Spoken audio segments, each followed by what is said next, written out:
Unlock the power of your mind. This is Provocative Enlightenment with Eldon Taylor.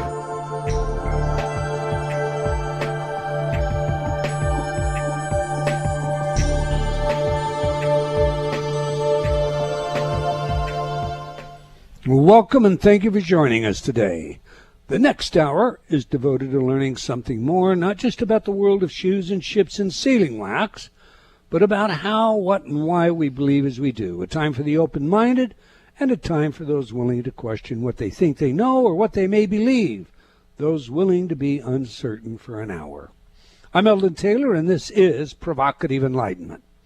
All right, you're invited to join our chat room by going to provocativeenlightenment.com/chat. My partner, Ravinder, is here in the studio and monitoring the chat room now. So, Rav, say hello to everyone and share your thoughts on last week's show.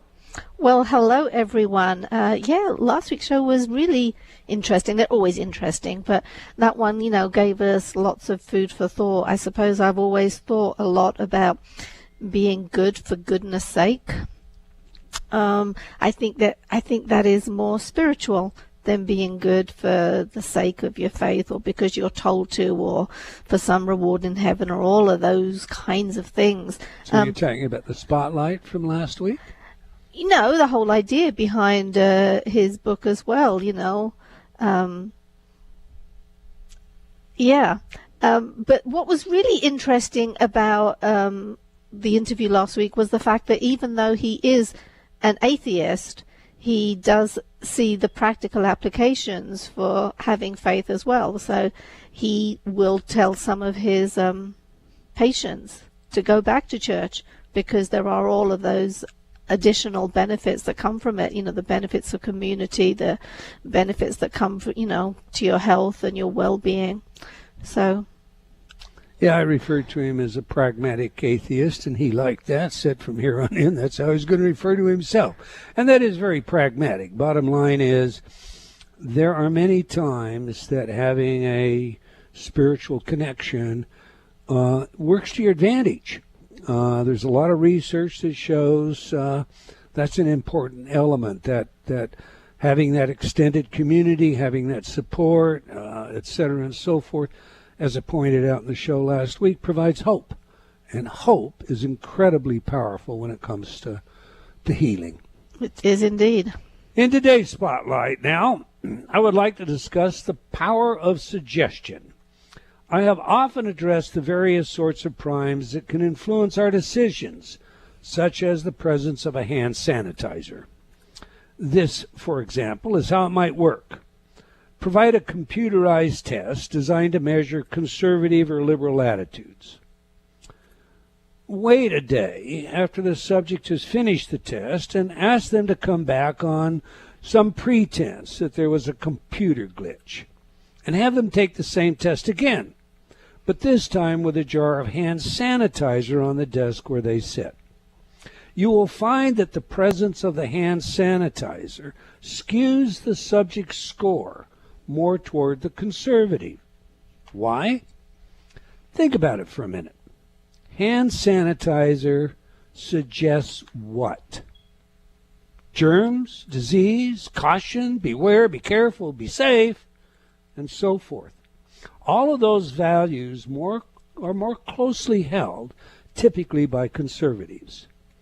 This sort of thing is called a prime, and the suggestion power behind a prime can be quite powerful, acting on our minds in ways we fail to recognize, predisposing our decisions, our judgment, and our action. Every day we meet suggestions in various forms. Mom tells us to wear our coat or we'll catch a cold. The television informs us the gombu is coming to town and we're going to get it. But if we buy XYZ at the local drugstore, we'll be comfortable and heal quickly.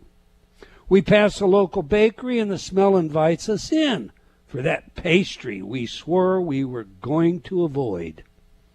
A tin sits on the counter with a sign suggesting we tip, so we tip the counter clerk or feel that we have slighted them. A credit card sign boldly displayed during a charity drive increases the amount we give. We see a movie and the Coca-Cola ad makes us thirsty. We even taste the Coke before we rush down to buy one. Our every sense is played upon by those who understand suggestion and priming. Even color has a psychological influence. We attend church while the speaker, elevated by a platform, forces our eyes to lift upward, and the cadence of the speech seems to entrain us, and the statues and murals on the wall suggest a deepening of innermost fears and feelings. Everywhere, and I mean everywhere, we are suggested this way and that. Fiona Barton stated, "The imagination is such a powerful tool. Suggestion is all you need. People fill in the gaps." Think about that. The fast car suggests what? The beautiful, scantily clad woman suggests what? The handsome man in a finely tailored suit suggests what? The glass of wine with dinner in a fine restaurant viewed in a film suggests what? The motorhome shown by a picturesque lake suggests what? On and on go the images used to sell us everything. Something I've fleshed out much more thoroughly in my books Choices and Illusion and Gotcha, the Subordination of Free Will. But what would our lives be like without all the suggestions we are immersed in? Who would we be if not trapped in some new consumption cycle? What would we discuss if not for the different suggestions that swirl about us? How would we feel if so much fear and greed failed to ignite our imaginations?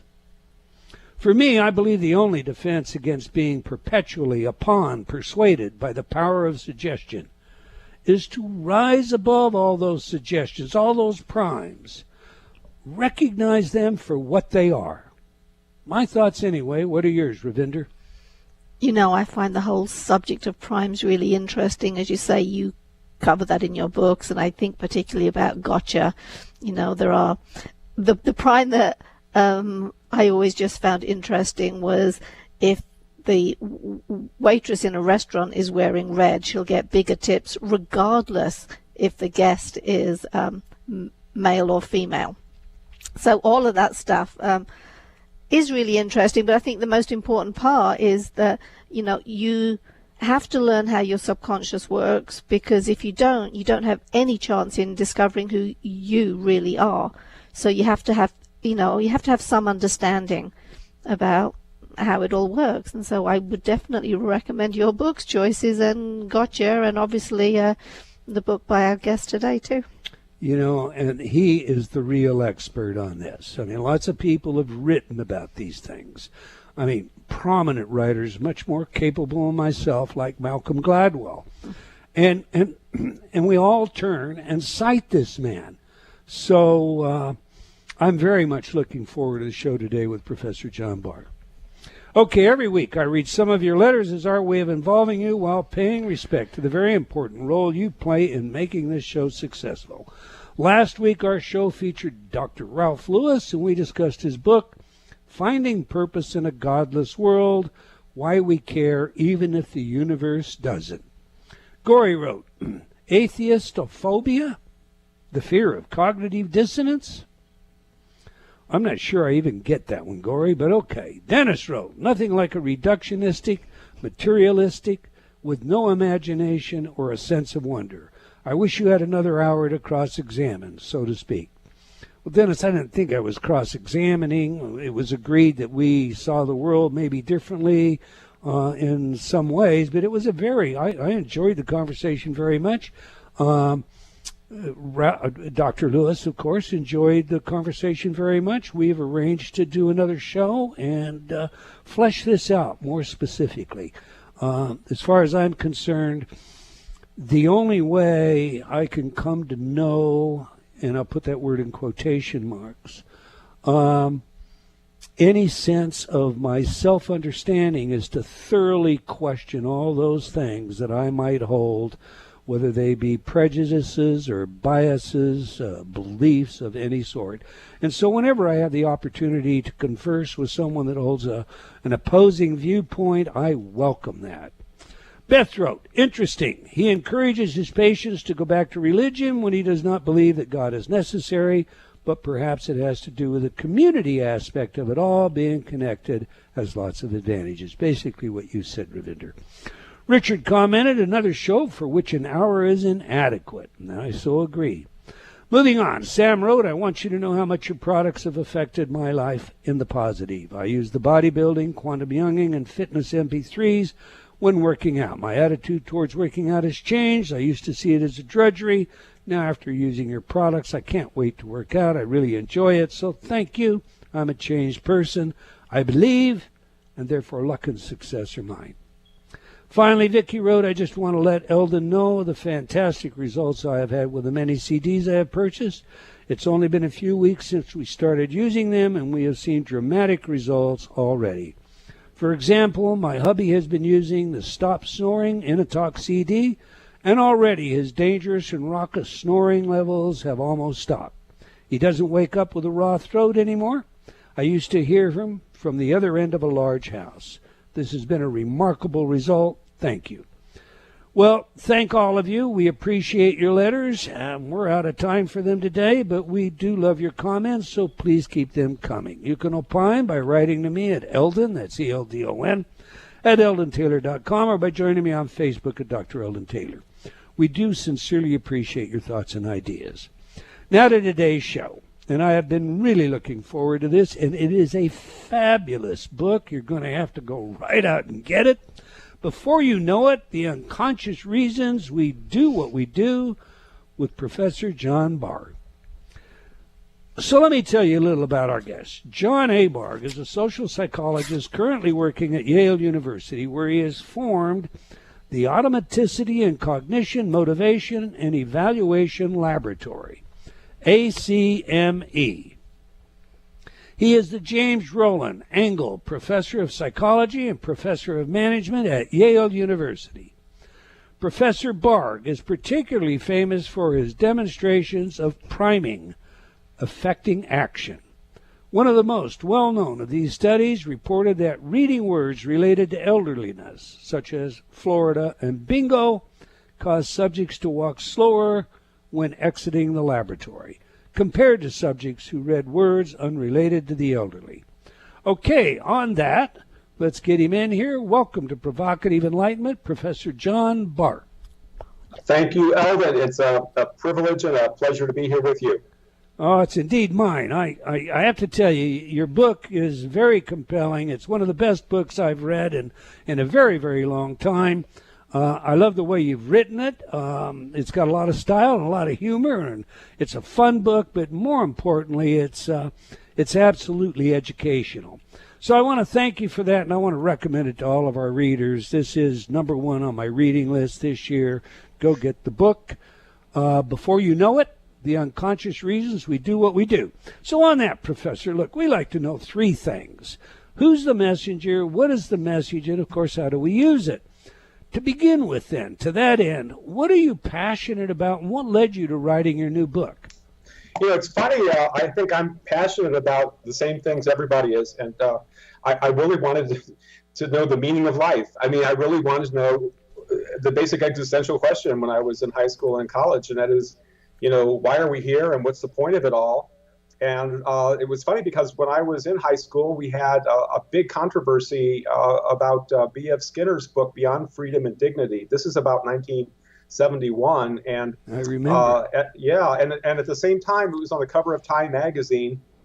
And I was like 14 or 15. And right before that, there was an issue of Time magazine, which is the magazine we got at home, saying, "Is God dead?" And so, you know, I was like, what? I was raised very a strict Irish Catholic, went to church all the time, even during the week. I was in that environment, and here we are, you know, is God dead? What is that? And then we have B.F. Skinner saying scientifically there's no reason to believe in free will and that we have any control over what we do. And this was a bit of a shock, you know, and I was just sort of opening my eyes intellectually, you know, age 13 or 14. And I wanted the answers to these questions. And fortunately for me, this is the time, the 1970s, when psychology was coming out of the Skinnerian doldrums, of the behaviorist doldrums, and finally, for the first time, starting to study the mind in a scientific and systematic way. And before that, behaviorists forbid it. We could not study the conscious mind. We couldn't study the mind in any regard, unconscious or conscious. It was taboo, believe it or not. The whole subjectivity issue. Yeah. Yeah. So believe it or not, psychology has only been studying the mind, thought, either conscious or unconscious, for only 40 years. It's a really, really new science as they go. And I happen to be around for all of it because I started in the 1970s when all this was starting. So my question was, well, yeah, how much control do we have over what we think, feel, and behave, and what we do? And that should be an open scientific question instead of answers given by theory like dogma, such as Freud's, okay, the unconscious rules everything, without any scientific evidence, based on case studies. Skinner's work was based on pigeons and rats, so not human beings. In fact, when he tried to extend it to human beings, he failed utterly, and that's what helped usher in the cognitive revolution when we finally studied the human mind. So we didn't have any scientific evidence, we didn't have any answers to these questions, but we had a big assumption. And cognitive psychology and the revolution that happened really went full swing the other way. The pendulum swung all the way to the other side and said, our conscious mind is in total control over everything we think, feel, and behave. And major people in psychology were saying this as if it was dogma. And I was like, what? This is just another dogma. We have an untested assumption, just like the other two. It's just different. It says everything is conscious instead of everything is unconscious. But we need to look at this scientifically and get at the truth. And that's what the last 30 or 40 years has been about. And that's where I started, with little baby steps around 1980. And slowly, what emerged was a lot of what we do and a lot of what we think and feel is not conscious. It is unconscious. It's for reasons of evolutionary drives and motives. It's for carryover effects from one situation to another. It's because we go beyond the information out there in our minds and make assumptions that aren't really present in the world we're looking at. There's lots of stuff going on that's unconscious. It's not the whole story, because we have control over these things ultimately. But that's where we are, and it's been a very exciting time for me, because at just the moment I was having these big questions in my life, and everyone has these big questions, the opportunity to actually study them emerged for the first time in human history, and boom, that's what I've been doing. I relate to that. I think how wonderful that is. Let me ask you this, Professor. You open your book by essentially telling a story about your brother-in-law, who is a rocket scientist, okay? Yes. And you explain to this rocket scientist, the influence of primes in some of your research, and he was in complete denial. Mm-hmm. To this day, it seems like, most people that I speak to absolutely refuse to accept the notion that they're not really making their own choices in a very large portion of choices that we think we make. Do you still meet that same kind of resistance? Oh, absolutely. Because it's common sense. It's what we can only be aware of what we're aware of. We can only remember and be aware of the things that are in our consciousness. I give the analogy of the wavelength spectrum. If you look at it, only a very narrow band of all the wavelengths that exist in the universe, only a very narrow band of those are visible to the human eye. Mm-hmm. All the others, microwaves, X-rays, all the other kinds of television, radio, all those kinds of waves are invisible to us. We would never know they were there if we just rely on our senses and our common sense, because they're not there to our common sense and to our awareness. Any science goes beyond what's obvious. If it didn't, we'd all believe in a flat earth. Many people even still do, but we believe in a flat earth because that's the way it appears to our senses. And what science always does is go beyond the surface to find out what's there that's not just so obvious to our senses. And this is what we finally have with this scientific research on unconscious and conscious influences on us. We have, for the first time, things that the science can tell us that we could never figure out for ourselves. I couldn't have figured it out because it's invisible to us and it's outside of our awareness.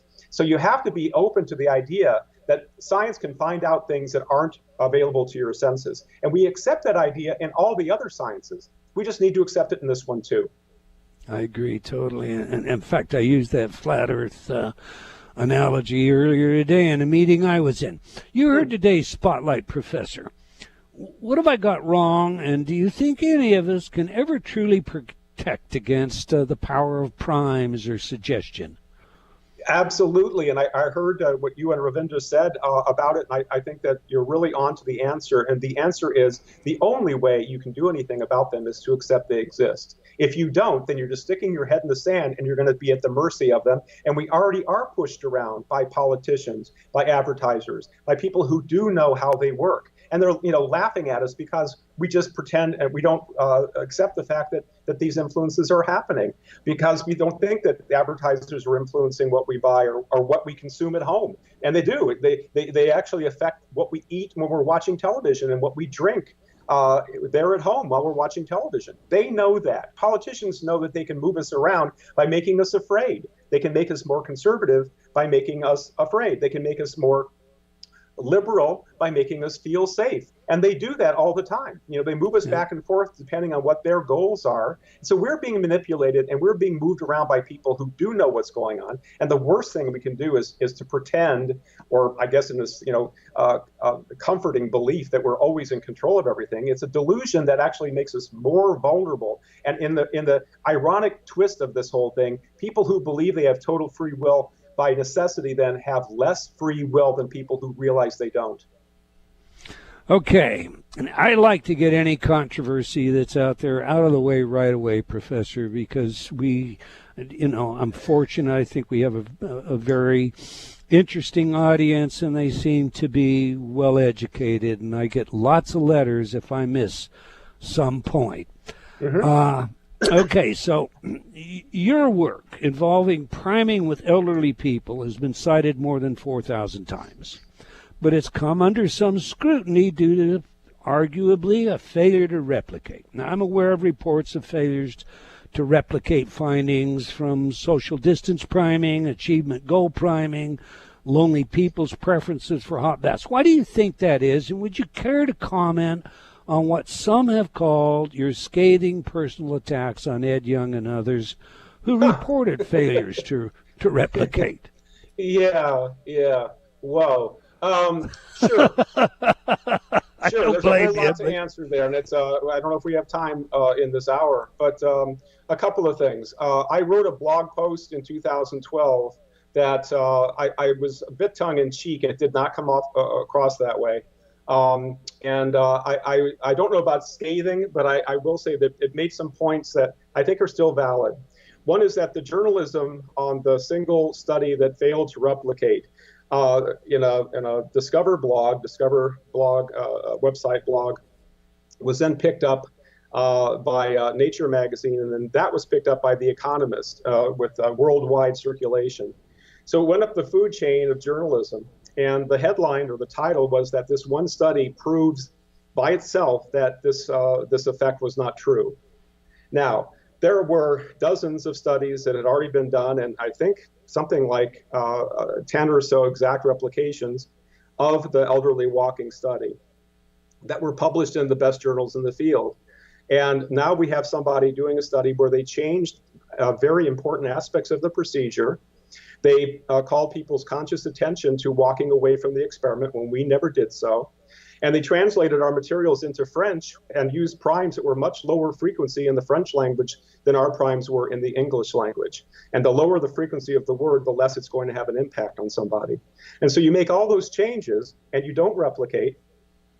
And then the journalist picks it up with those changes and says this one study, even though it had all these changes and flaws, proves that all the other studies are wrong.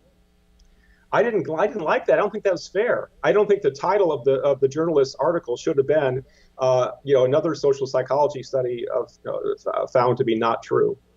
And the other part of it was this was published in a journal where you pay to get your work published. and it has an acceptance rate of 85%. They accept 85% of the studies sent to them. Whereas the journals that I published in and the other replications published in have the exact opposite. They reject 85%. So they have a little higher standards for what they get published. And they don't take money, a person's money, to get a paper published. So my scathing attack really was about the journalists, I think, irresponsible packaging and title of reporting of that one, I think, flawed study. And the other, the business model of paying a journal to have your stuff published without very much scrutiny in terms of peer review. That just overthrew everything I knew about how science should be done.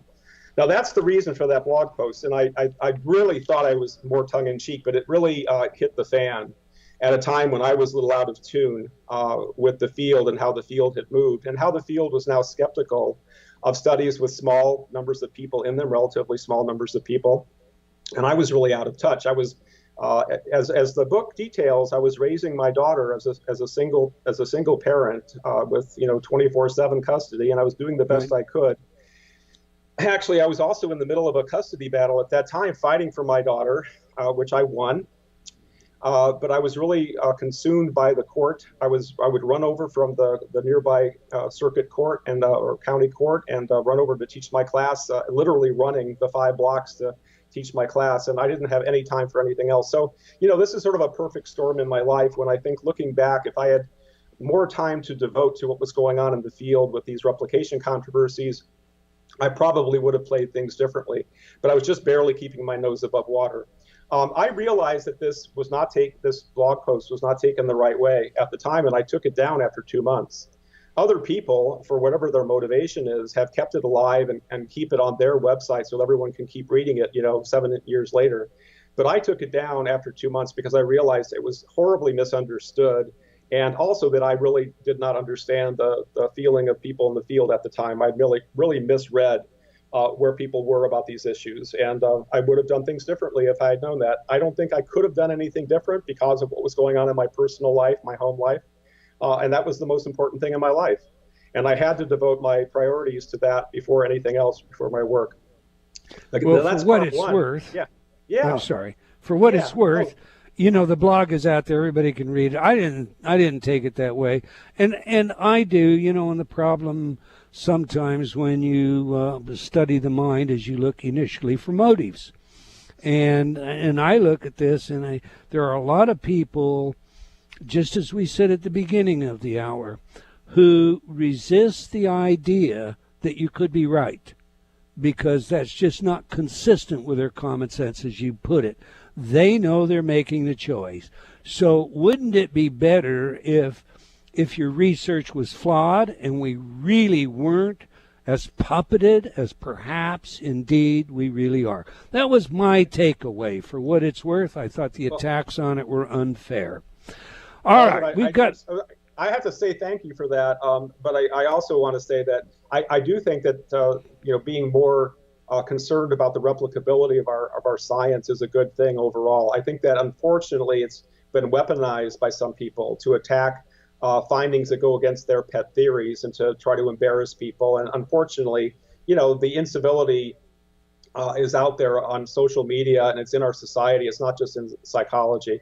And unfortunately, it is also in psychology. And it's, there's some bullying and bad things said back and forth, and sort of reputation smearing kinds of things said that were unfortunate. But I do think the overall idea, if it can be done in a sort of a professional, civil, nicer way, is a good thing. To try to improve our methods and use larger samples and things like that to have a more replicable set of findings that stand the test of time. I think that is a goal everyone wants, and I'm certainly not against that. I just have some problems about the way it's been conducted. I totally agree, and I think, particularly where priming was concerned, the nature of the questions that were raised against it. I think Kahneman's open letter as to how to approach that was very, very helpful. Yes. But I think we have to understand, even at that, there is I posted just yesterday a study that shows how many people simply do not believe or accept science anymore. Yes. And, so verifiability, replication of research, it's all very important. I totally agree with you. Anyway, that said, we've got a break, Professor. So we're speaking with Professor John Bargh about his work and book, Before You Know It, The Unconscious Reasons Why We Do What We Do. Professor, is it Bargh or Bargh? It's Bargh like the boat, but I don't really care, so it's fine to call me. Okay, no. I want to say it correctly. I greatly admire your work. You've got one name. You deserve to have it said correctly. Thank you. Fine. All right, so it's Professor John Bargh, the book, Before You Know It, The Unconscious Reasons We Do What We Do. I strongly recommend this book to you. It's #1 this year on everything I've read. You know the guests that we have every week. You know I read at least one book every single week. This one is the best.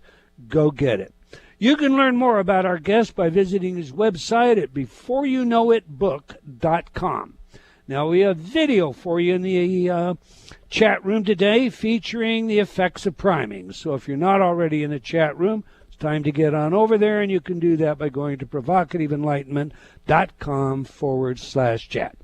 Do please stay tuned. We'll be right back, and you'll learn a lot more about what you think you choose that you're not really choosing.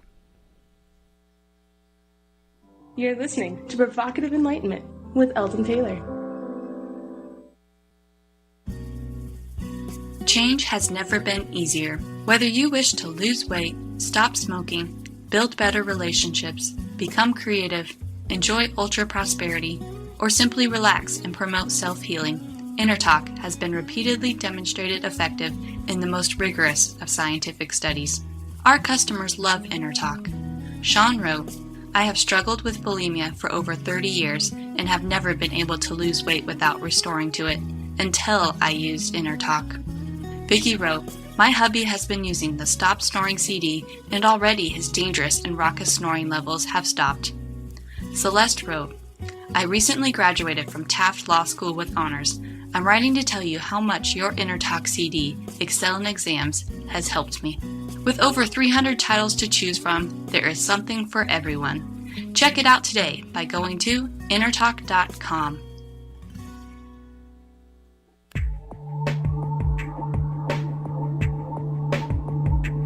Unlock the power of your mind. This is Provocative Enlightenment with Eldon Taylor.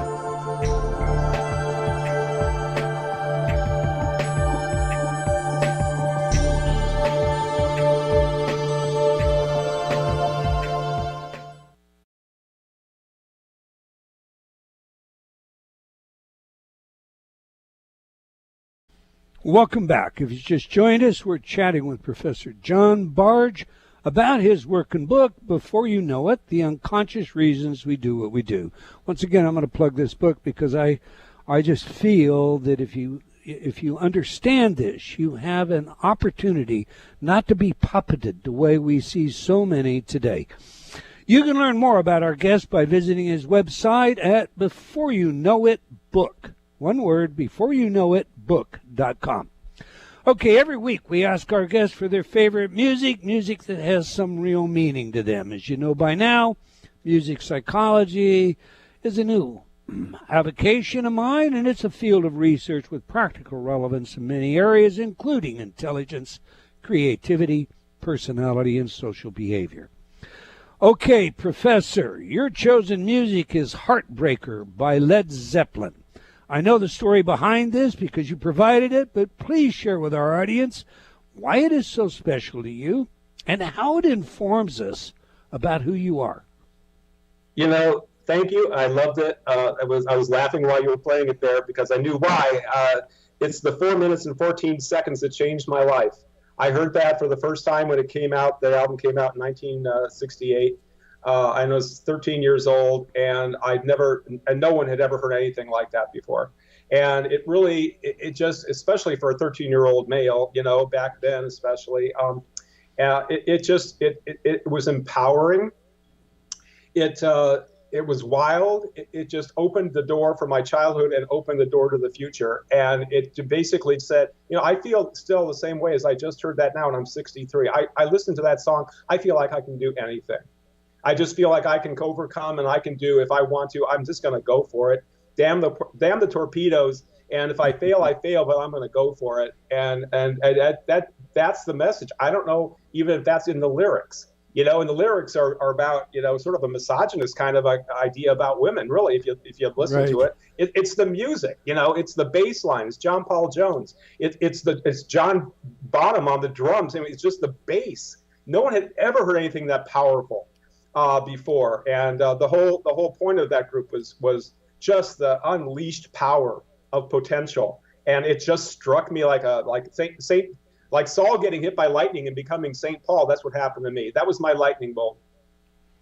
Interesting. And at the age of 14, which, for all intent and purposes, the data shows us our most, the music we choose to be our very favorite falls between the ages of 14 and 15. I'm not sure why that is, but that's why, very interesting. I know. I'd like to understand that better myself, but that's absolutely true.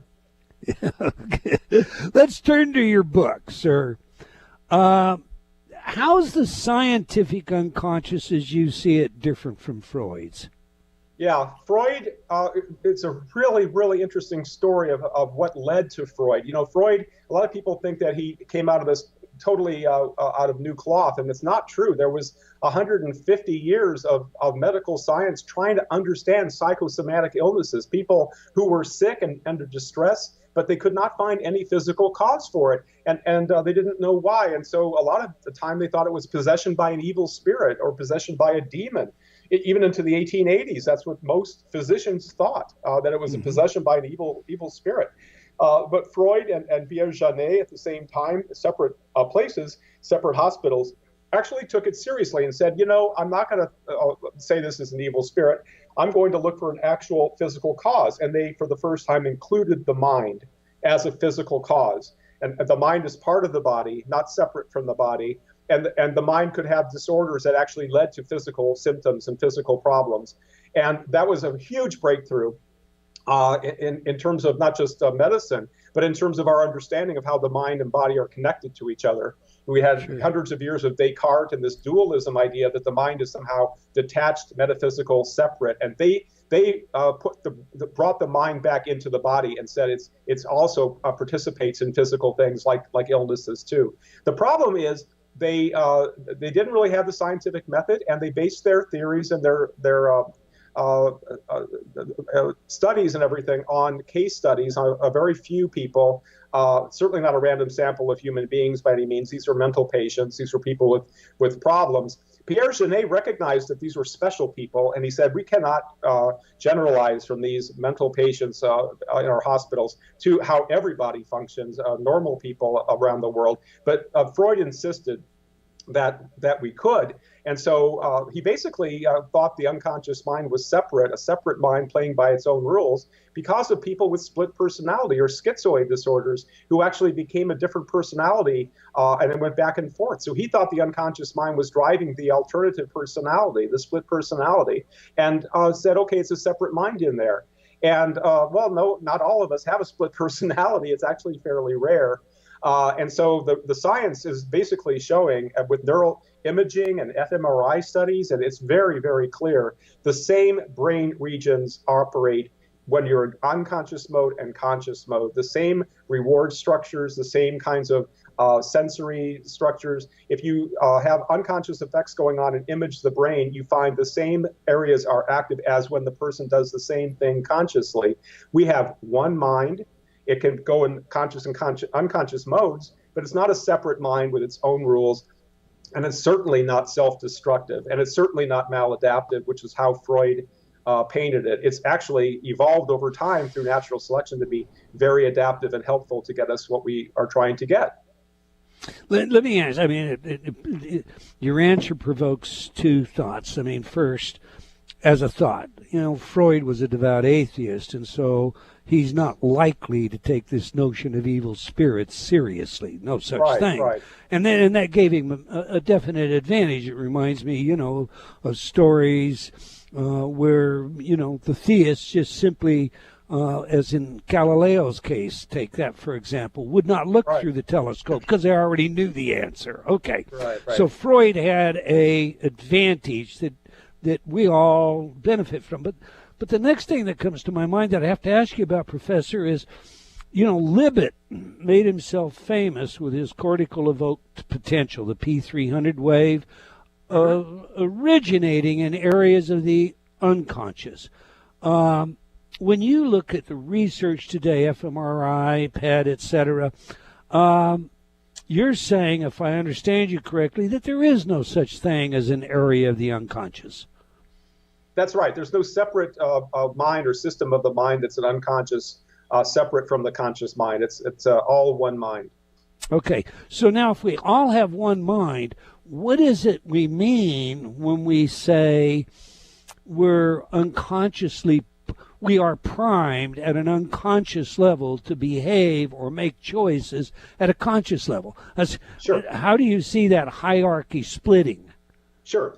There's impulses coming from all over the place as far as what we should do and how we should feel. Most of these are unconsciously generated. Even William James, the father of American psychology, the Harvard professor, 1890 said that what we do is actually not an act of conscious will at all. It comes from impulses to act that are generated from our goals and our situation, and also what other people are doing. We imitate and mimic, and there's lots of impulses to do certain things and feel certain things, and they're all unconsciously generated.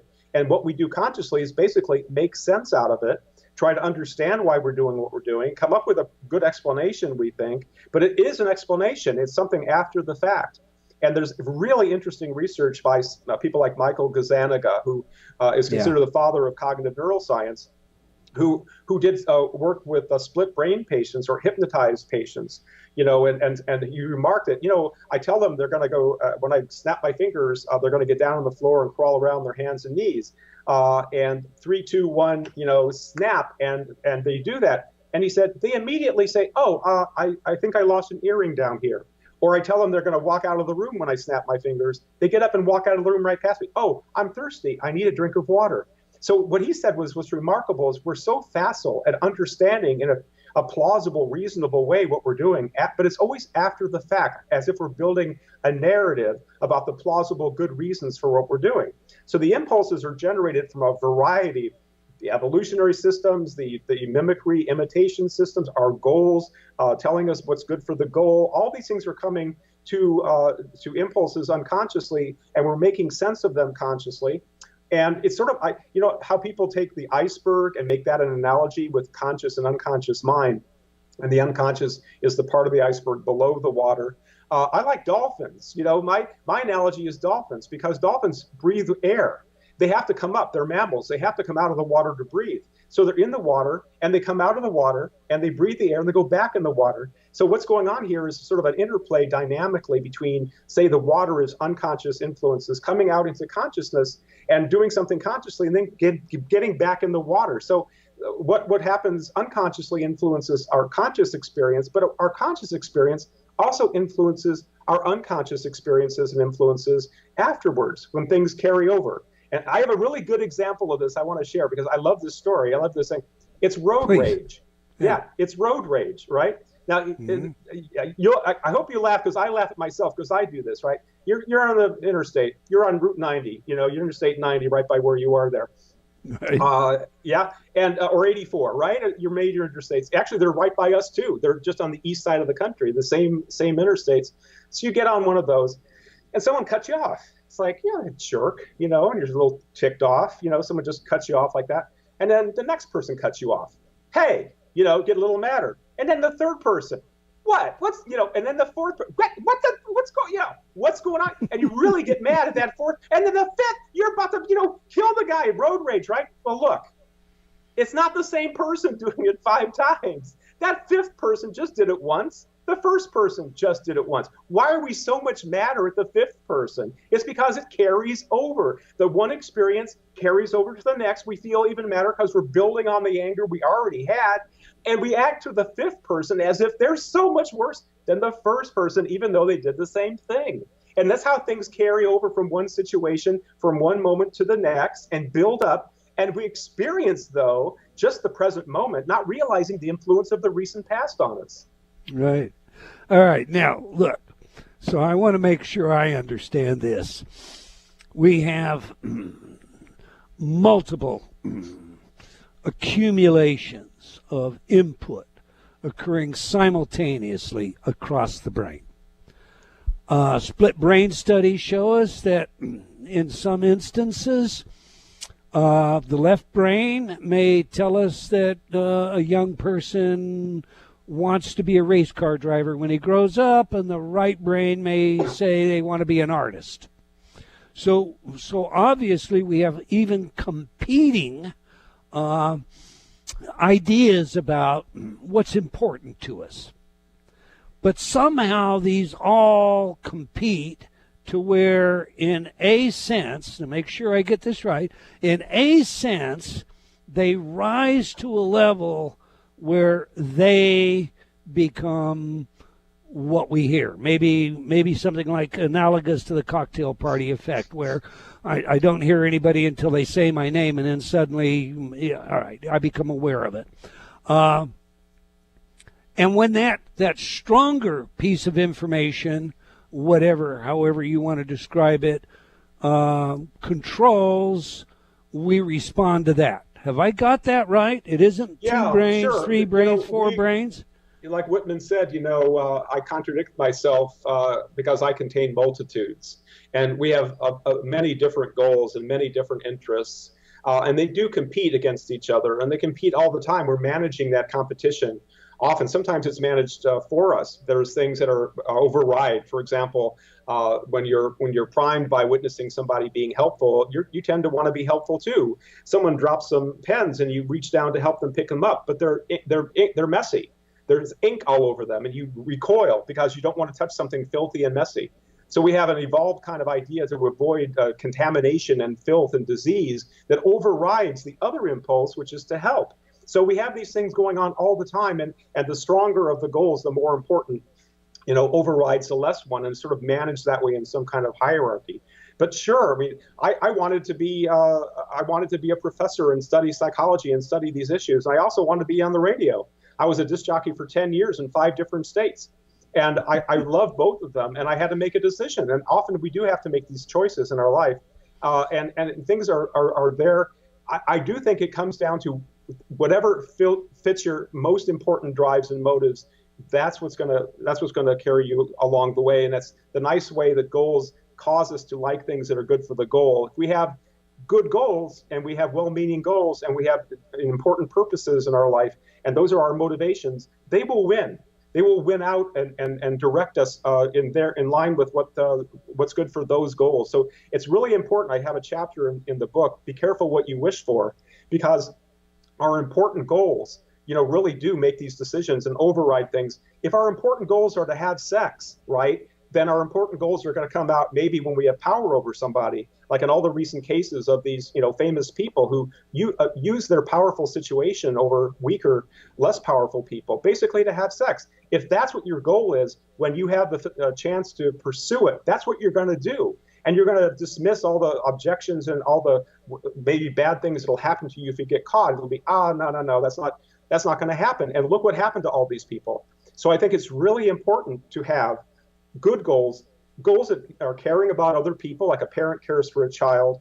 Have those kinds of really good goals, and then when those goals play out and trump everything else and win out and drive what you do, it'll all be for the good. It'll be for the higher purposes and important things, and the good you, right, that comes through when there are these conflicts. They will win. Professor, this is another one of those shows, and I need a whole bunch more than 1 hour. We're just going to have to bring you back because I've got like 40 more questions here, and we didn't get into some of the really fun stuff. What all these different primes are. Everybody's going to have to get your book so they understand that.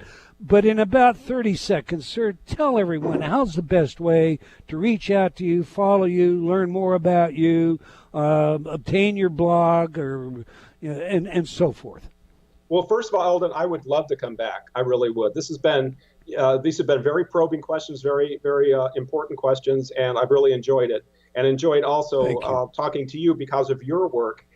With Gotcha and all the other things you do, what you're trying to do is help people. And that's really what my book was the only reason I wrote this book, was really trying to help people get the word out about what's going on in their minds they may not be aware of and what they can do about it. And the nice ending note of the book is that you can take control over all these things and even use them to your advantage.